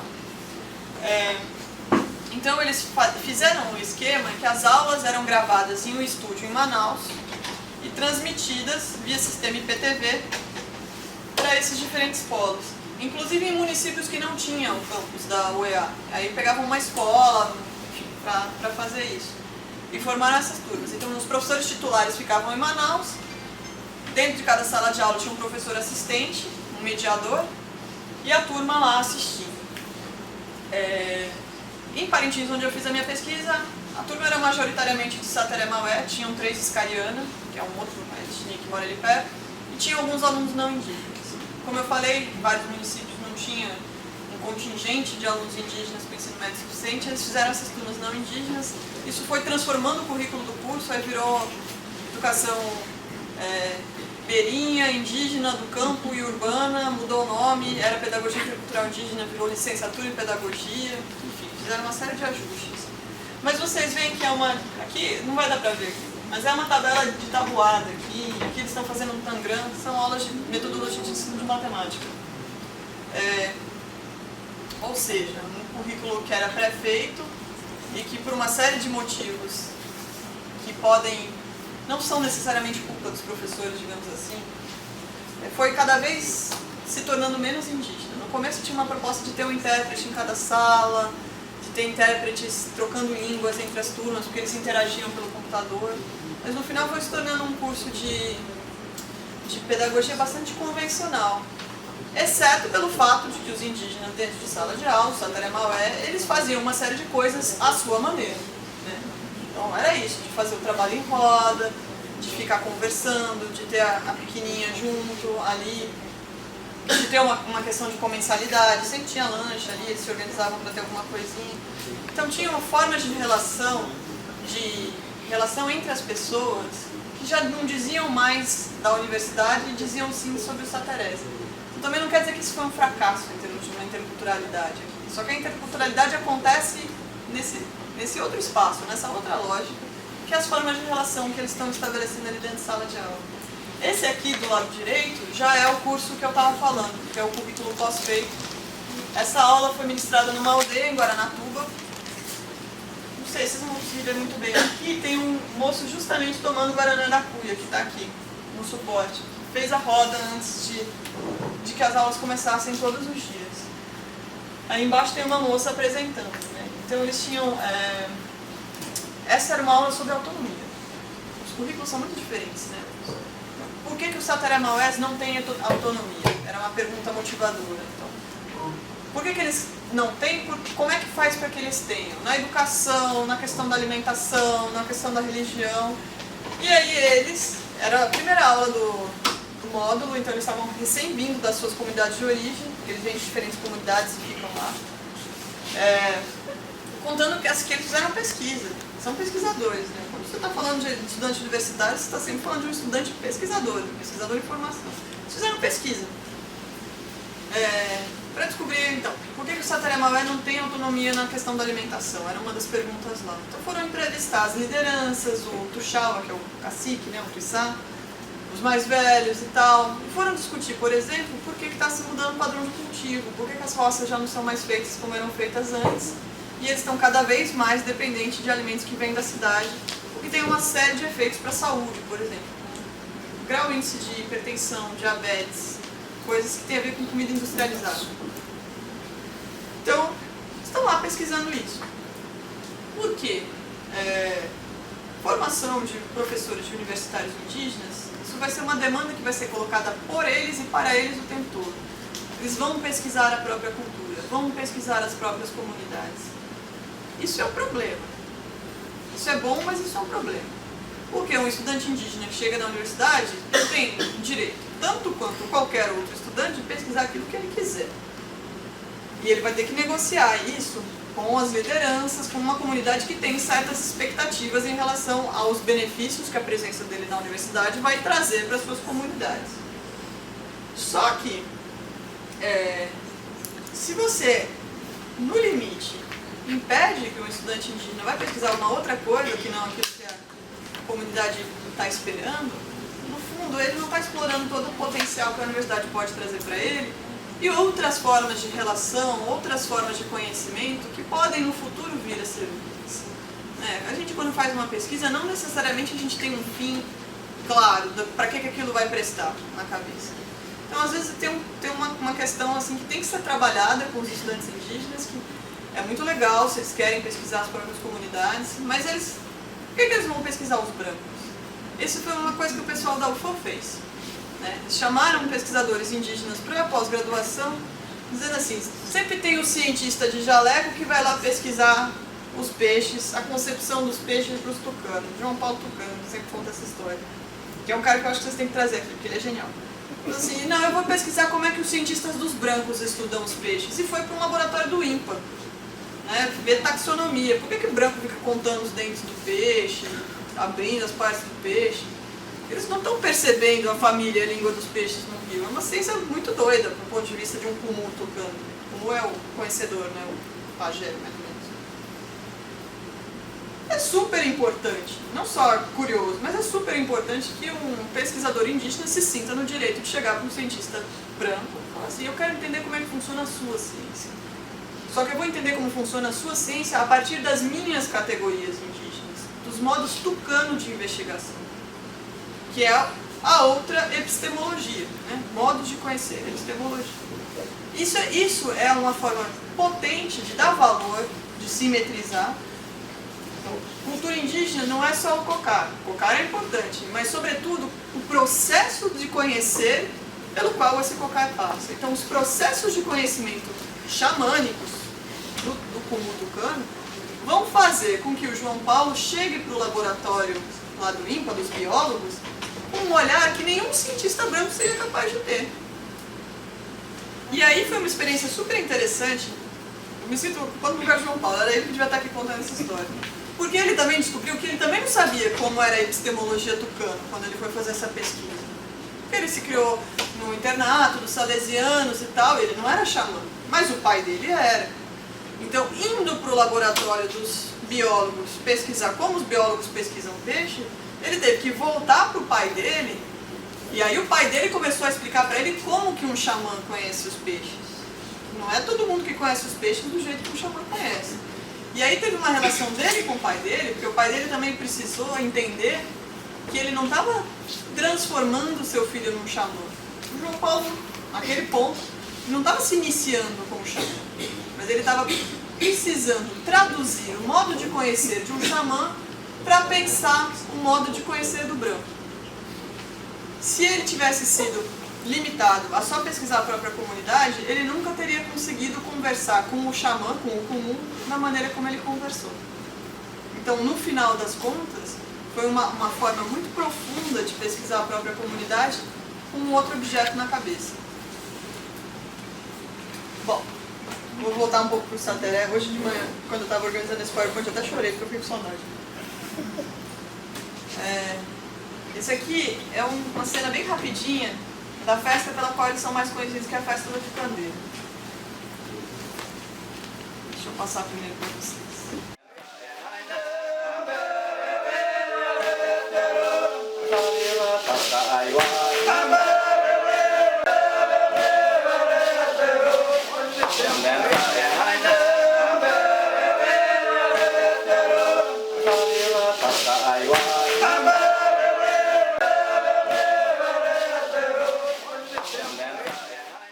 Isso aqui é o modo como eles aprendem mitos, né? São os cantos da tucandeira. Eles têm uma linguagem que é super sofisticada, na qual primeiro se canta os mitos de origem do próprio ritual.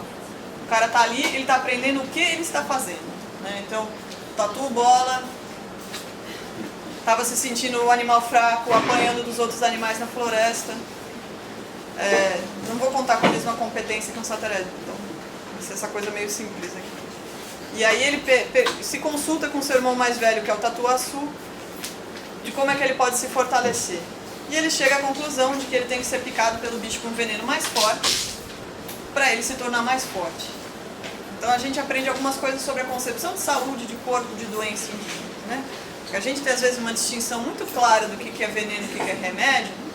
Não, o cara quer o veneno mais forte porque ele quer ficar mais forte. Então o tatu-bola desce às profundezas, encontra a cobra grande, na parte baixa da cobra grande tem o que a gente considera os nossos pelos, né, da vagina, são as formigas. E ele vai lá e se pica com as formigas e volta. Quando ele volta, ele está lá todo morrendo de dor, tal, não sei o quê, mas ele se fortalece e é do tatu-bola que se fortaleceu com o veneno das formigas tucandeiras, que vem dos pelos pubianos da cobra grande, que os saterés aprendem a fazer esse ritual. Então, os primeiros cantos contam isso.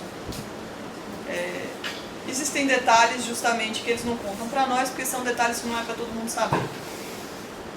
Então, é isso. Tem registros de conhecimento que a gente tem que estar o tempo todo prestando atenção. Beleza. A partir disso, tem uma série de outros campos.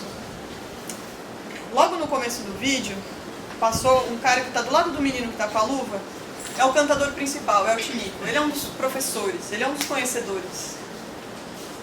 Ele tem uma educação formal escolar mínima, assim, sabe ler e escrever. Eu acho que ele não tem o fundamental completo, eu não lembro agora de cabeça. Mas ele é um profundo conhecedor, ele é um exímio caçador, e ele é o cantador oficial da tucandeira lá em Ponta Alegre, um doce. Ele está ensinando quem está em volta a cantar? Como é que ele está ensinando? Tem alguns jovens que estão mais interessados em aprender a cantar e eles ficam perto. Então ele começa lá o verso da música. Muitas músicas indígenas, vocês vão prestar atenção, se vocês forem pesquisar isso, tem uma parte que ela é sempre repetida. No caso dessas músicas, em geral, é um vocativo. Vamos, vamos, é um chamamento, né? Então todo mundo que está dançando quase repete essa parte do verso, né? Toranhá, toranhá, vamos, vamos. Os que estão aprendendo com o cantador, eles vão entrando no verso, eles vão cantando junto, assim como as crianças, né? Os nossos filhos, os que vão aprendendo, ouvindo rádio, ouvindo televisão, ouvindo a gente cantando, eles vão aprendendo também. Eles vão entrando junto. Mas isso tem um efeito para a festa, porque como eles entram com um pouco de atraso, e às vezes tem um cantor auxiliar que também entra com um pouco de atraso, o verso faz um eco. O efeito da melodia, da harmonia, faz um eco, como se fosse uma multiplicação de vozes. Isso faz o quê? Aumenta a pessoa do cantador. Ele se torna, para falar em termos antropológicos, uma pessoa magnificada. Ele se torna mais que ele. Isso dá uma coisa de coletivização. Então, o processo de ensinar outros cantadores faz com que ele se torne um cantador maior, que é importante para que ele possa mediar as relações com a formiga que está ali, iniciando um menininho lá. Até que eu peguei um vídeo que é um menino bem novinho, mas tem muito adolescente, mais velho. Então, as coisas elas são integradas, isso faz a gente entender quanto que não dá para ficar separando a educação dos outros aspectos da vida. E não é só porque as crianças estão junto, estão vendo, mas é porque os outros aspectos da vida também dependem de que aquilo seja ensinado naquele contexto, né? Então, o professor, o cantador está lá e o menino está lá. E, gente, picada de tucandeira, a dor dura pelo menos 24 horas. Já vi eles chorando, já vi eles desmaiando. É um negócio muito violento, a picada de uma. Nessas lupas assim tem cerca de 200. Então, às vezes, muitas vezes, né, o branco tá lá, quer se sentir espiritualizado. Nossa, vou participar de um ritual indígena. Aí vai para os índios que tomam ayahuasca, que fumam cachimbo, papéis. Pra lá, curiosamente, tem muito branco que vai lá enfiar a mão na luva. Não. Até tem uns assim, mas é mais difícil. Mas mesmo assim eles fazem muita apresentação pública da tucandeira em Dia do Índio, em escola, enfim. Às vezes de verdade, às vezes sem as formigas. Eu até me perdi no que eu estava falando, mas enfim. O menino, ele está sentindo muita dor, obviamente. O jovem que está ali se ferrando. Essa é a expressão que eles usam, é a ferrada da formiga, então o cara que está lá está se ferrando. Cirúrgica o termo. Começam outros cantos, e esses cantos estão falando sobre a Guerra da Cabanagem. Assim como aqui foi território que passou a guerrilha do Araguaia e os índios têm memória sobre isso, que é uma coisa que vale muito a pena investigar, fazer pesquisa, lá, não sei se vocês sabem, tem uma série de revoltas que o Brasil viveu durante a colônia e o Império. Uma delas foi a Guerra da Cabanagem, e os indígenas se aliaram, em grande parte, aos cabanos, aos revoltosos, contra o governo imperial. E algumas das batalhas principais da cabanagem aconteceram no que hoje é o território de Sateré-Maué. E eles sitiaram e tomaram uma das cidades, que é a cidade de Maués, né, que na época chamava Luzé. Então eles têm uma série de memórias sobre essa guerra, que não são como as memórias históricas da gente, nome, data, parará. São cantadas de outro jeito. Então eles abrem isso pra gente aos poucos, conforme a gente vai estabelecendo uma relação de confiança, fazer pesquisa. Chegar lá com o microfone e entrevistar, não é assim que você vai descobrir. Você tem que fazer a etnografia, conviver, estabelecer relação de confiança. Eles contam, por exemplo, um dos cantos que é o canto do colar, do Wari. Wari é a palavra em Sateré-Maué para colar. Aí eles falam das sementes em fileira do colar e as sementes que espalham as miçangas e depois as sementes que se entremeiam as miçangas. Isso é conhecimento de Sateré-Maué. O que são as sementes? São os Sateré-Maué. O que são as miçangas? São os exércitos dos brancos. Os exércitos brancos andam em fileira, assim como as miçangas em um colar. Então, quando as sementes se espalham as miçangas, significa que os saterés estão no rio fazendo tocaia, chegam os barcos dos brancos e chove flecha e eles morrem. Então, são táticas de batalha. Pra quem gosta de coisa épica, Game of Thrones é fichinha isso aqui. O canto de um colar é um canto de ensinar tática de guerra. E o menino que está lá, morrendo de dor com a luva da formiga, ele está aprendendo pela dor o que é ser um guerreiro. Ele está compartilhando a dor que os ancestrais que lutaram na guerra viveram 100 e poucos anos atrás. Isso é o aprendizado que está ali, nesse ritual. Tem um monte mais de coisa que eu poderia falar, mas eu quero ter um espaço para a gente conversar, então eu vou... O que acontece quando isso chega na universidade e na escola? Vira isso. O slide com a luva e as pessoas falando. Ou a luva usada para decoração, isso aqui é a defesa do TCC.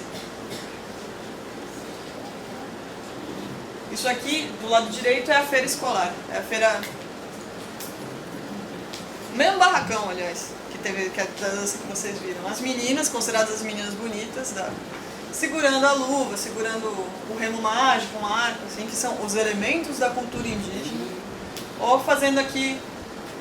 Tá ruim de vocês verem, né? Mas tem uma maquete, tem umas cartolinas que eles estão apresentando para a comunidade.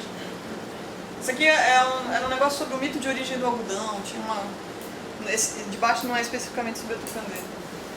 Ou seja, você tem um monte de processos de tradução que aconteceram aqui. Tá errado? Não. Mas a gente precisa pensar maneiras diferentes de fazer essa tradução que reconheça que uma série de lacunas ficaram para trás e que essas lacunas podem ser exploradas se a gente reconstruir aquilo que a gente chama de interculturalidade de educação indígena.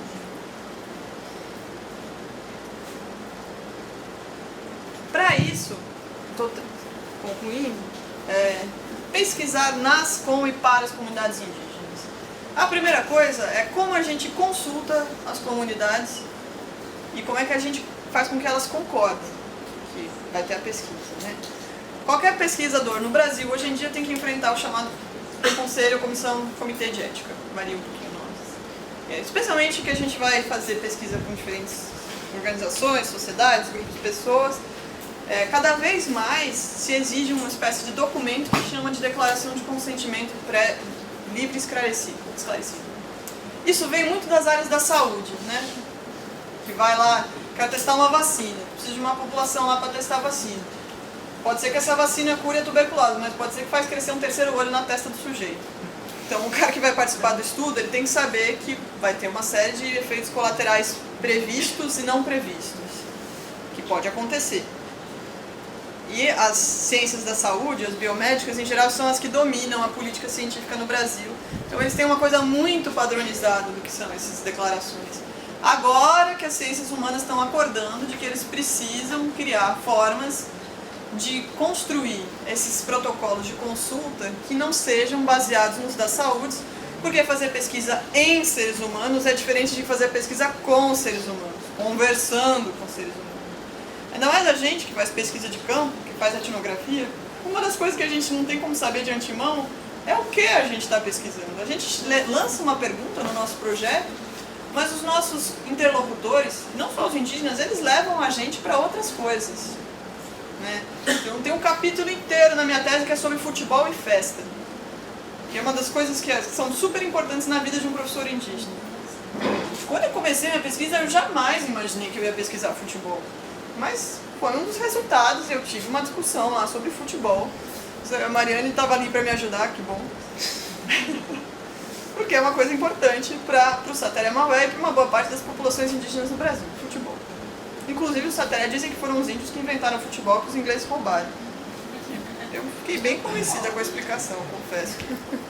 Achei boa a explicação dele.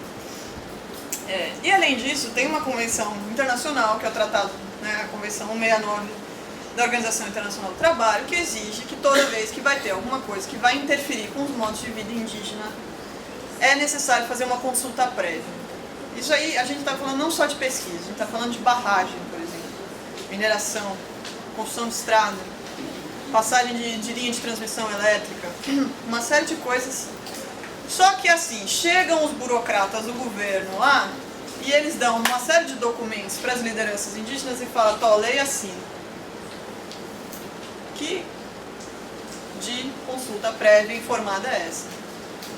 Então, uma das funções importantes de uma universidade como a UFT, que está do lado de uma comunidade indígena, é desenvolver com os indígenas, com os outros órgãos que são responsáveis, modos locais que têm a ver com os processos de informação, de circulação, de tomada de decisão indígenas, para que caso aconteça alguma coisa, alguma obra, alguma intervenção do governo ou de particulares que exija a consulta prévia dos indígenas, que tenha um protocolo feito por e para os indígenas para fazer essa consulta, em que eles realmente possam se informar, entender o que está acontecendo, deliberar do jeito certo, o tempo que tomar, criando categorias próprias para entender o que vai ser uma barragem, o que vai ser a transmissão de fio por meio da terra indígena. Isso não se faz simplesmente chamando alguém que fale as duas línguas e fazendo uma traduçãozinha na hora. Isso é um processo que tem que ser construído. E é uma das coisas mais fundamentais e urgentes hoje em dia. Então, além desses protocolos de consulta, os protocolos de pesquisa mesmo, é aquilo que eu estava falando. As populações indígenas estão sempre descobrindo, inventando, imaginando, criando coisas. De formas diferentes, de formas, como eu falei, que envolvem esses outros. Como é que um xamã faz pesquisa? Ele entra em contato com seus espíritos. É assim que ele faz pesquisa. E aí, enfim, varia de cada cultura como é que isso é feito, né? Eu estava falando dos panos. O xamã Unicuim, ele vai tomar o Nishpai, que é a ayahuasca. Ele vai estar lá, ou conversar com o Yoshibu, com os espíritos. É assim que ele vai fazer pesquisa. Né? O Satere Maué tem os seus protocolos também. Só que isso às vezes não está falando na linguagem da universidade objetivado. Não tem uma coisa registrada, traduzível para os não indígenas de como é que se faz essa pesquisa. Agora, como o João Paulo, né, o exemplo que eu dei, aprendeu com seu pai, é possível pegar num diálogo com um Kumu e sistematizar isso e produzir uma dissertação e uma tese. Não quer dizer que eu estou falando tudo isso porque não é para desvalorizar a dissertação e tese e dizer que a gente pode fazer com que todas as pesquisas sobre a tucandeira sejam uma dança. Mesmo porque eu não vou dançar aqui para vocês, porque isso ia ser muito feio, eu sou muito descoordenada e porque a mulher não põe a mão na luta. Então eu, como mulher, vou ter uma outra entrada. A gente pode fazer uma tese sobre a tucandeira, não quer dizer que não. Mas a partir de protocolos que a gente vai conversar com aqueles que participam e que sabem do que eles estão falando, para que a gente possa, assim, fazer uma pesquisa em que eles sejam também sujeitos dela.